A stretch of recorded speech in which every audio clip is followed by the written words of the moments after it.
Warm greetings to everyone. With the grace of God, again we are together to hear unheard stories from a very renowned personality among us. This is Rasleen, today's host with my co-host Aayush Vats. He has recently passed class 12 last year and as of now he is about to take an admission in an IIT. He has interest in astronomy and computers and has decent speaking skills. Thank you, Rasleen, for this wonderful introduction. Let me introduce you all to this amazing personality, Rasleen. Rasleen is in grade 8, studying at Oxford School, Canada. She loves to dance, paint, and play harmonium. She is overall coordinator of HETS Youth League Association and interviewed many intellectuals till yet. Thank you very much, Ayush. I had a wonderful journey in HETS since 2020, and I have learned a lot from the managing director of HETS, Dr. Aruna Badkar, and my other mentors. HETS, Harvest Educational Transformation Solutions, is registered with MSME Government of India in May 2017, ISO 9001 2015 certified.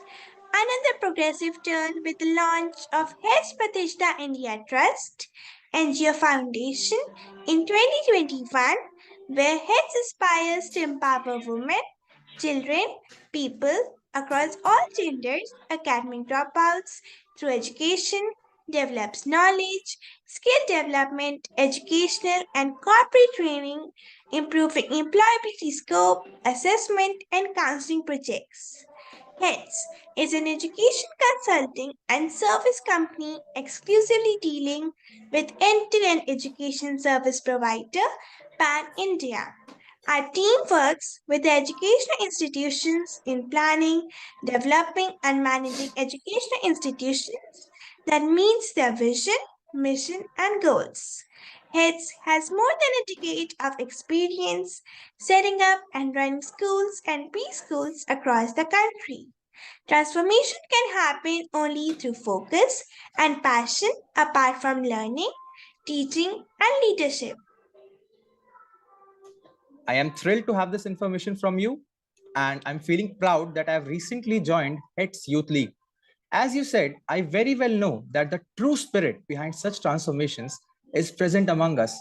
She is none other than Dr. Aruna Vadkar ma'am. Dr. Aruna Vadkar ma'am is the founder and managing director of HETS Harvest Educational Transformation Solutions. She is the founder and chairperson of HETS Pratishtha India Trust and the resource person of Indianica Learning Private Limited, Britannica.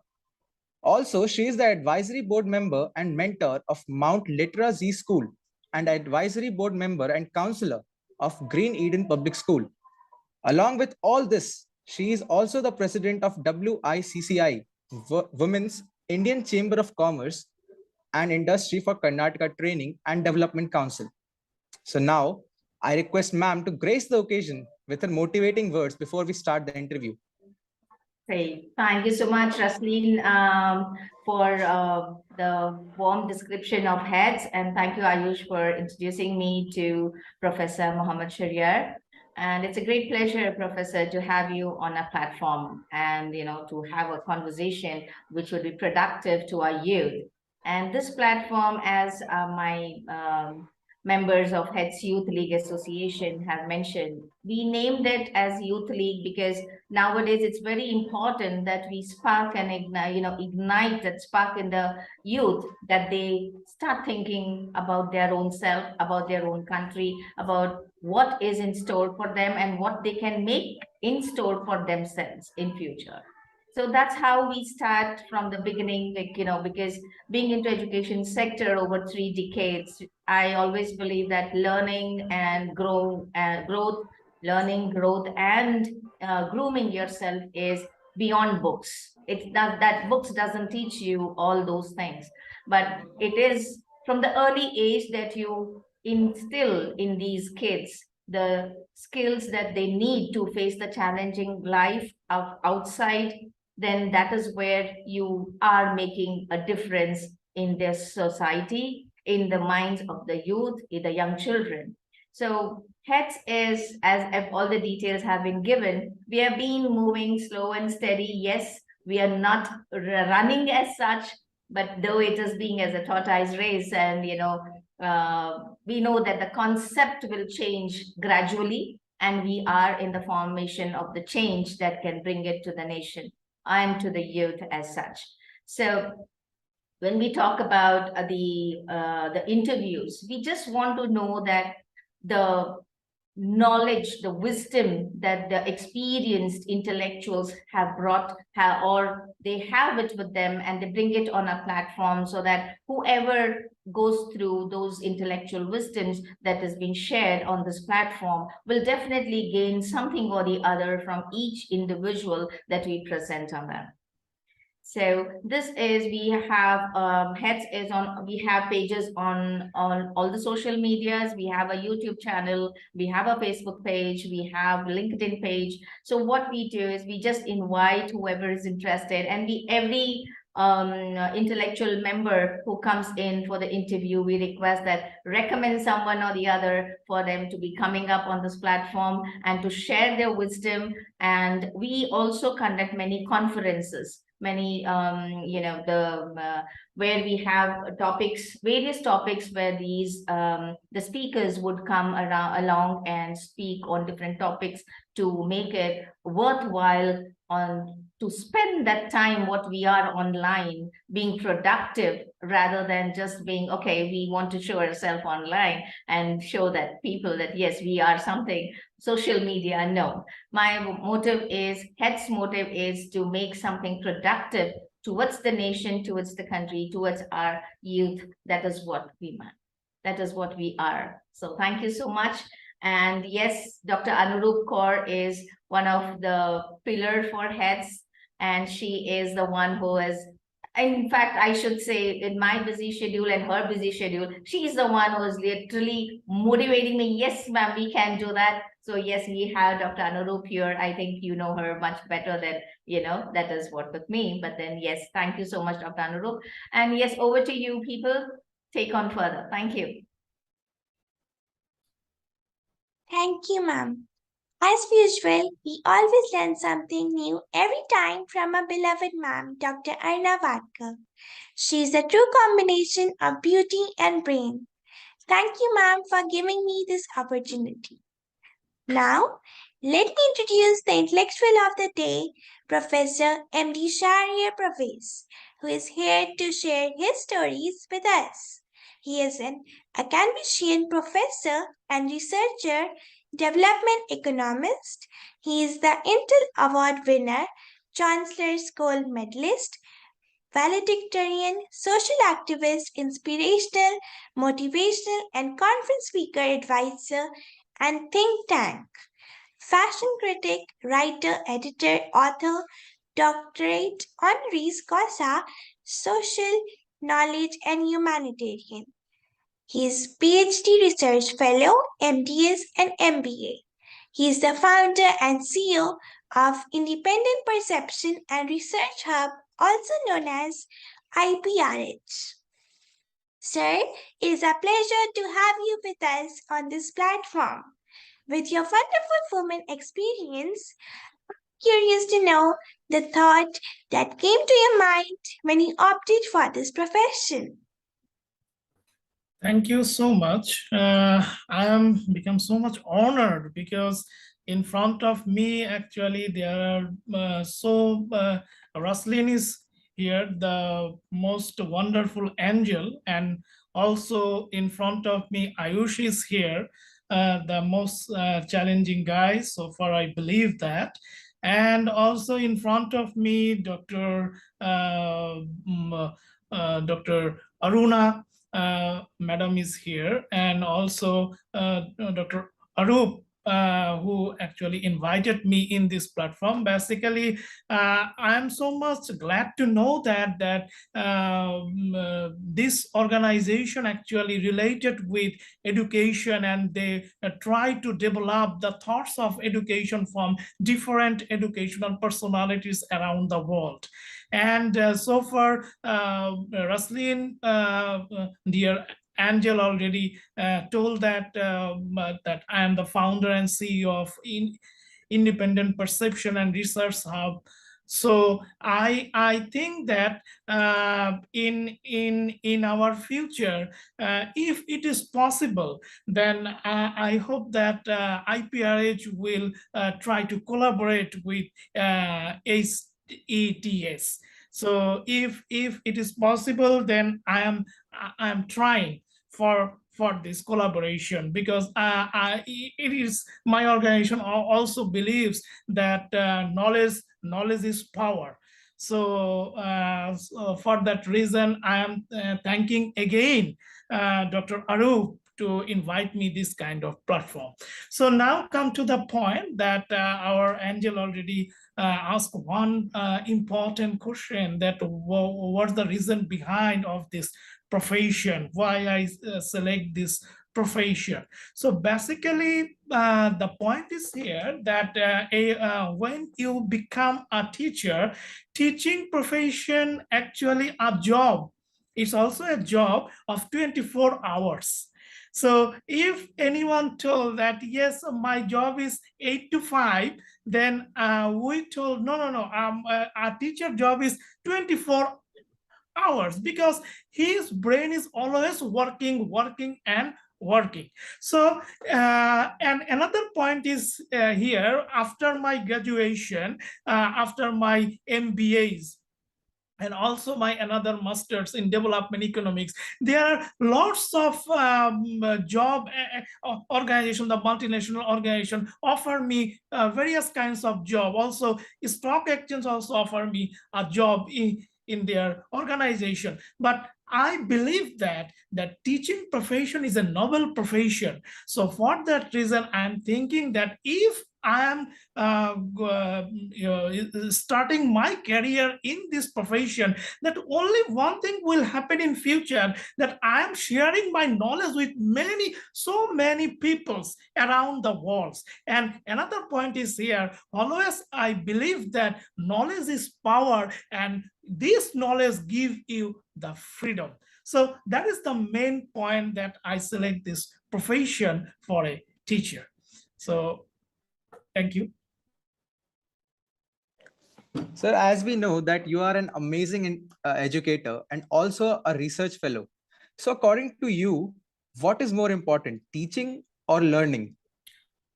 So much important question. Aayush, you are a very smart guy. The point is here that if you are a teacher, then if you think that teaching is your main priority, yes, it is your priority, but at first you must learn something.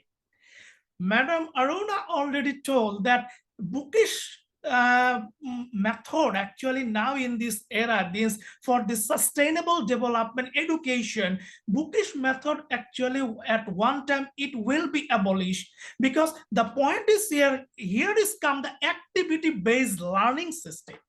So when the activity-based learning system is come to your educational sector in your institution, then a teacher, a faculty must learn each and every time a new topic. If the book said it is on 1985, then I must say that what's happened in 2022, what's the fact happened in this year, that is the main thing. And the point is here, as a faculty, you are the, suppose you are the student, you have your teacher. So some of the teacher actually catch up your mind that you think that, yes, this faculty is our role model.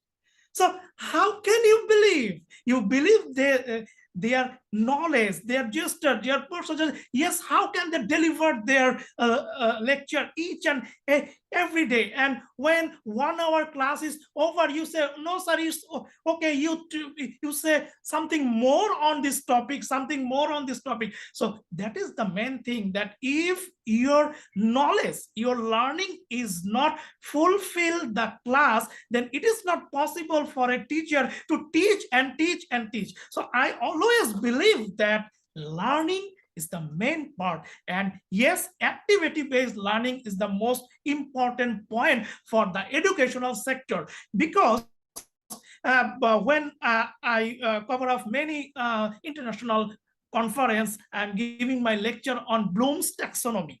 This is a very much important taxonomy. So recently in 2019, I was work with World Bank, and it is a HECEP project like IQAC project in my university. So I was the chairman of that department. So I know how can the World Bank suggest us that yes, the organization, the multinational organization who needs the activity-based student who knows something, know how to do this.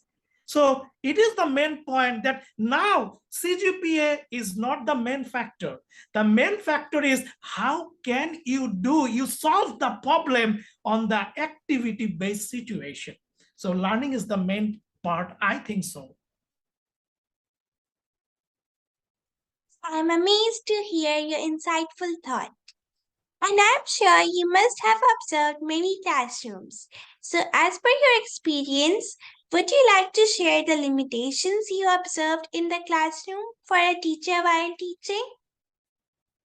So much important question, and it is a very valuable question because as a faculty, as a teacher, when you enter the classroom, then at first you have two eyes, and in front of you there are 100 or 1,000 eyes. So each and every eyes look on you. So there are so many limitations in the classroom when you want to quite fully and successfully deliver a lecture. The number one is here is a noise problem.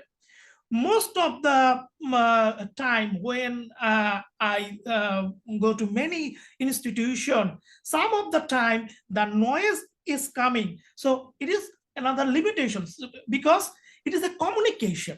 So when you communicate with your student, at that time the feedback is very much important part. So when the noise is come here, then it is a limitation, is a problem. So another point is come, that is called that your classroom structure. Now many of the institutions already build up the Google Classroom in their classroom style. They change their pattern. Okay, so if your student is now, you are just writing on a board by a pen or a marker, then now in this era, this will be changed. This must be changed because you have to show something that yes, I have something interact with. Suppose the COVID-19 gives us one lesson, that is it is possible to study in online, because before COVID-19 our student, our children goes to school, they study on the classroom, but now your classroom is an online classroom. So thousands of people are connected in the online classroom. So yes, as a faculty, there are many kinds of limitation in your classroom you observe. Yeah, like when I was with World Bank, I find out that the main obstacle of the classroom is the infrastructure. That how can you prepare a classroom for the student? And another point I noticed that when the faculty or teacher delivered their lecture, at that time attention is very much important.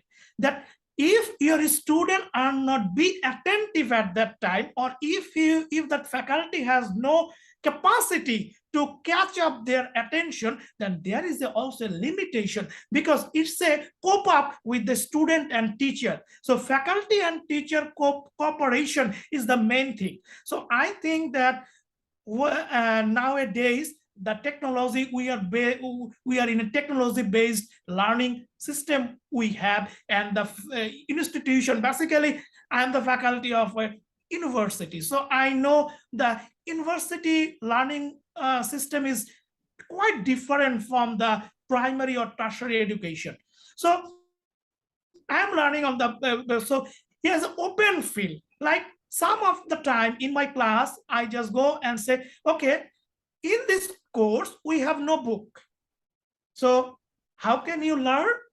You learn by your mobile phone, because you have your mobile phone inside your pocket. So please bring up your mobile phone and go to that page, that website, that thing. And when you use this mobile phone on social media, suppose Facebook, you use this mobile phone as like that. Yes, Facebook is a field of my study.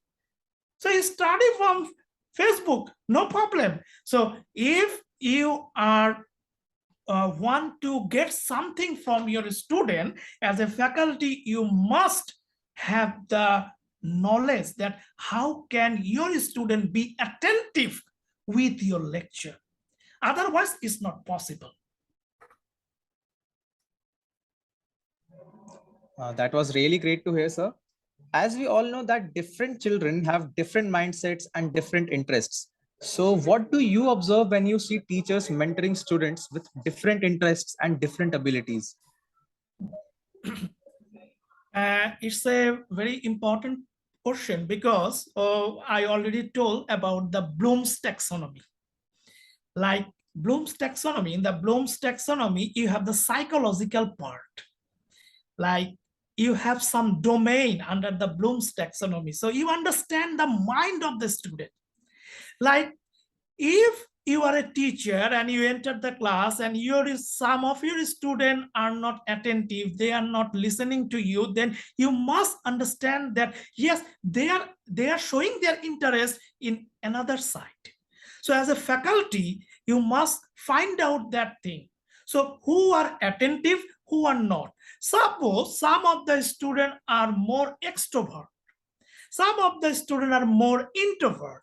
So as a faculty, if you don't understand that who actually introvert and who actually extrovert, then it's not possible for you to give them the proper lesson. Because if you just write down the lecture on the board and give your lecture, and after that time you just come out from the classroom, then it is not a nature of today's faculty. Because today's faculty, I believe that I am also be attentive of my student. And when I ask them after every class, I take 5 minutes pop quiz. It is called pop quiz or short quiz or quiz or surprise quiz. That the quiz question is here, that please find out your faculty's limitation in today's class. That is the quiz. Yes, if the student is find out the limitation of their faculty, then you can understand easily that yes, this student don't get this point. So it means that some of the time he is introvert in their mind. He never asked me the question that, sir, I didn't get this answer. So this is the main thing. So at first, you must understand and try to understand that what are the student actually extrovert. So who are extrovert, they are very happily asked you the question. But those who are introvert, they are always feeling shy. That, oh, if I ask, if I say that, what the sir said, or if I ask the question, if it is not relevant with the class, that they are feeling shyness. So as a faculty member, you must remove that shyness. So you contract with them. Suppose you contract with them, you have the mobile number of the student. So you just call to the student, not the parents to the student. So don't call the parents, call rightly to your student, because it is a teacher and student relationship. Then you will get the benefit from the classroom. Otherwise, it is not possible to get benefit from a classroom, because a classroom is a point. In a classroom, you have the ambassador of your institution. So if you are not prepared rightly, wellly of your ambassador for this world, then you are not a great faculty, you are not a successful faculty. I believe that I am not a successful faculty. I am still learning how to teach. Thank you. Thank you, sir, for sharing your experience with us. Proceeding further, here everyone wants to understand the importance of a positive attitude for a mentor in a challenging time. I feel he must have a lot to share about it.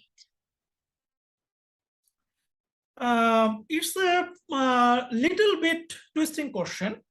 Like, as a challenging part or as a faculty, you must motivate your student at first. So motivation is the main point.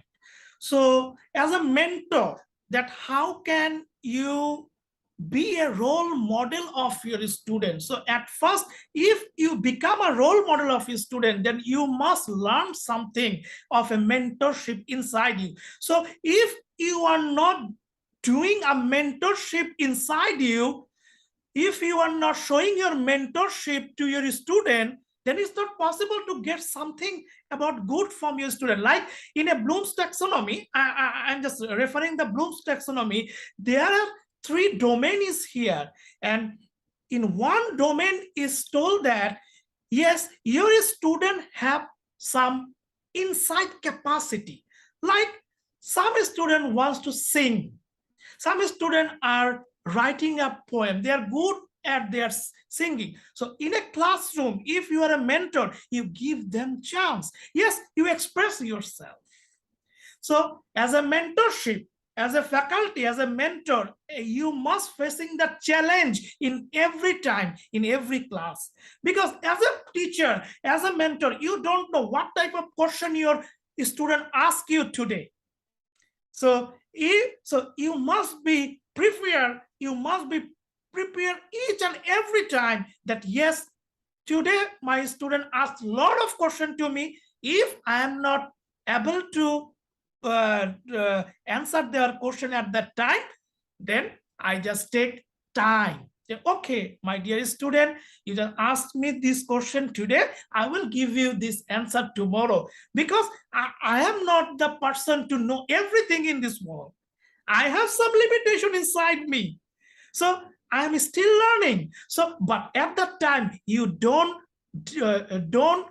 you always motivate your student. Okay, no problem. You are asking the good question. So I don't know this question, the answer of this question right in this moment, but I am promising you that tomorrow I will give you this answer. But yes, you have very much you are very much knowledgeful student.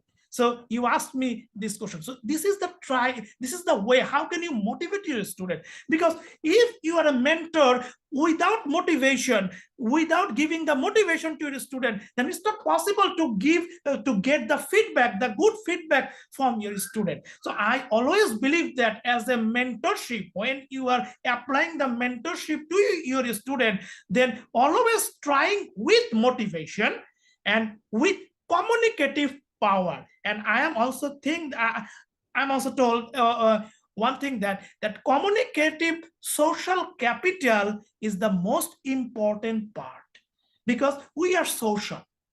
So in a classroom, if you are being that you are social, then you must communicate with your student. Thank you. So that was really nice to know. As we know that different places, different countries have different practices when it comes to education. So can you share some of the practices, some of the best practices of your country in education? It's another valuable question. So far, I point out that each and every country has their different culture. They have different culture. And suppose, like in our South Asian countries, we have some related culture, but there are some difference in our urban student, also our rural student. So our urban student gets some facilities, our rural student get another facilities. Like in our country, in Bangladesh, our village student has some limitation, because they have some limitation of online education. They have some limitation of electricity problem. But yes, our government always trying to minimizing this. So here in our country, the best practices here, we are always try to give a suggestion each and every family that please must take one initiative that your student must go to school. You must ensure that thing, because if your student goes to school, then they learn the manner, they learn the norms, they know the culture, they know the country, and they know the world. So in our country, our government already removes the fees from primary and also in tertiary education for women. Because we always believe that, I'm also told you that we are in a third world country. Now we're in a South Asian country. So our culture is so much similar. So our government trying to, empower the woman. So if the woman is empowered, then suppose I'm telling you one story. In one interview board, I'm asking one faculty, like he's come here for a faculty position in an interview board. I'm said, what's your father actually? What's the job of your father? So he just told me, yes, sir, my father is an engineer. Okay, fine. What's the job of your mother? Oh, my mother is a housewife. And say, excuse me, how can you say that your mother is a housewife? Without the help of your mother, you are not become a faculty member in this institution, because your mother is the only one person who actually capture your family and also give you the lesson, and your mother is the first teacher in your life. So that is the point. So if we are not empowering the student, empowering the woman, then it's not possible to empower the whole society.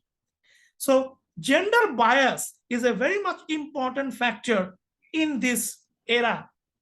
So male dominated culture, no, it's not possible, because now world is changed. World is changed, and I always respect my mother, I always respect women, because they are the creator. Also, our prime minister is a woman, I also respect her. So I am believing that, and yes, it's happened in our examination, the higher educational examination, in the primary education, also in tertiary education, in SSC or HSC, that female are doing good. They get the great mark. So that is the main our point, that yes, our country always trying to empower the women in the educational sector, and we are give the privilege women in our educational sector, and always welcoming each and every family to please send your girl. Your boys is always preferred. Okay, send your girl for education, because education give you knowledge, and knowledge give you power, and power give you freedom. So that is the main thing. Thank you. Thank you, sir. It's really nice to know about the education system in your country. With your wonderful and positive thoughts, may I ask you about the inspiration behind your success? Okay. It's a very much emotional question. So I think that behind my success, at first I give the gold medal to my mother, because she was the woman who gave me the lesson then how to respect another woman. So that is the main point I learned from my mother. So for that reason, when I got my Chancellor Gold Medal from the President of Republic of Bangladesh, I just took the medal and give that medal in the feet of my mom, in the feet of my mother. that yes, this is the place. It is not the place, this is the place. So so my mother is the main inspiration who give me so behind my success. And also, yes, my father also doing very much initiative, because in every night my father told me, yes, my dear son, you got this problem, okay, please come to me, I solve it, because father in a family, father actually the whole house, and mother actually the door. So when you always before you go for sleep, you always lock the door. So door is very much important part of our whole house. So that is the main inspiration. Yes, my friends, my sister, my brothers give me inspiration. Also now today my child also give me inspiration, because he will be my successor. So that is that are my inspiration. And yes, Dr. Aruna also give me inspiration to give me this platform, to this chance. So give me the chance to talk about education. Thank you. That was really great hearing all that. In the end, I would like to ask if there is any message that you would like to give to the audience, teachers, and all us students. The main message is here that if you are not a honest man in your life, then it's not possible for you to get the success, to touch the goal of your success. So in the lives are ups and downs. It's a curve, it's a two-dimensional curve. If I am showing the two-dimensional curve, and life is some of the time is ups and some of the time is down. But if you are honest, and if you are always believe you, not other one, always believe you, that yes, I am this one. I always believe myself that yes, I have this capacity, I have this capability, I have this power, and yes, I am valuable. If you think that yes, I am valuable from inside me, yes, then you are valuable. Value is not a meaning that you are buying me. It's a value inside you, come the core feeling from your heart. So you have the capacity, you have the capability, so you have the value inside you, from inside you, and you become an honest people, honest man or woman in your life. Then yes, it's not impossible anything that mission impossible. No, mission is possible. So it's possible for you to get everything in your pocket. So honesty is the best policy. So my last message is here. We are now in a world, is a global village.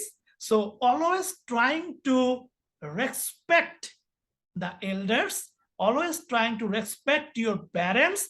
And I am always suggest one thing, or is my request to your younger, the teenager. So I don't want any old home or old house in the society, because your mother, your father, your asset, your mother, your father, your asset.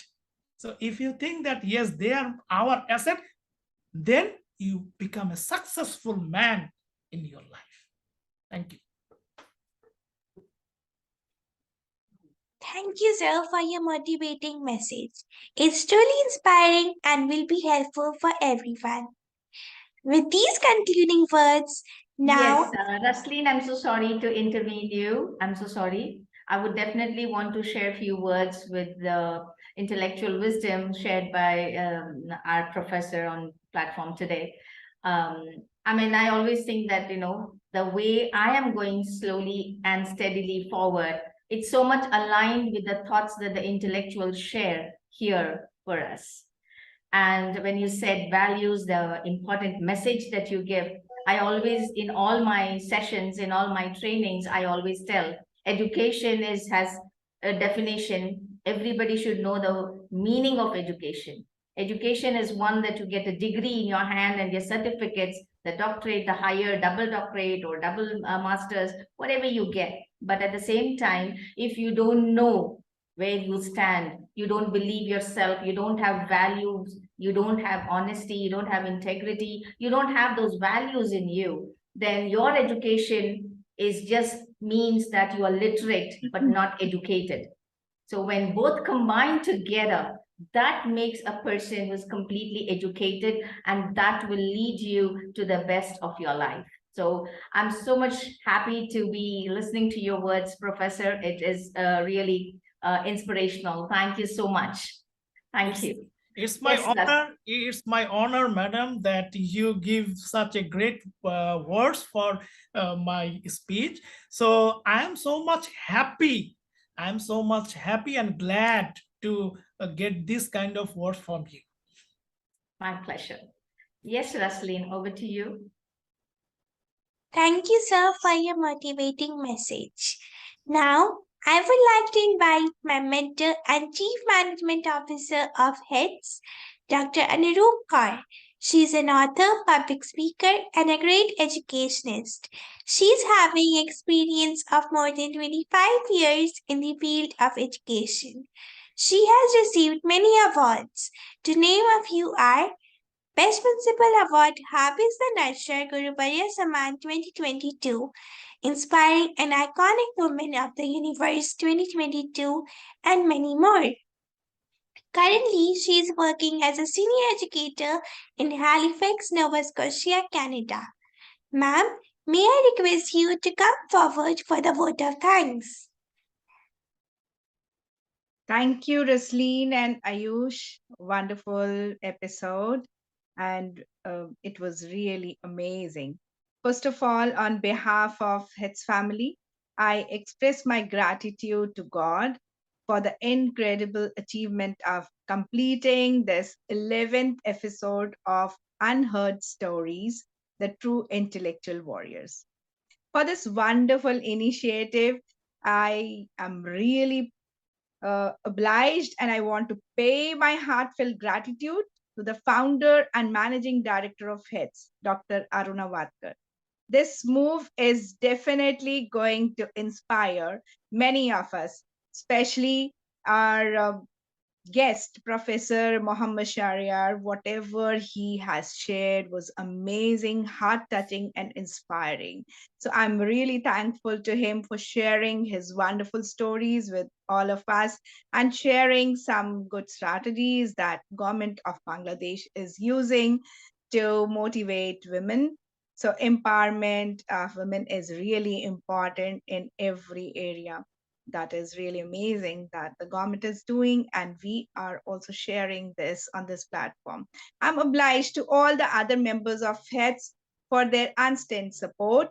Last but not the least, from the bottom of my heart, I'm thankful to all the audience present here. And I would also like to share that we will hear many more stories from all over the world in the coming weeks. Those who are interested in sharing, kindly contact us at 951 301 9990. Our another number is 951 3088 990. And do not forget to join us on next Saturday to hear another great intellectual warrior. Thank you, everyone, once again. Thank you so much. Thank you. Thank you.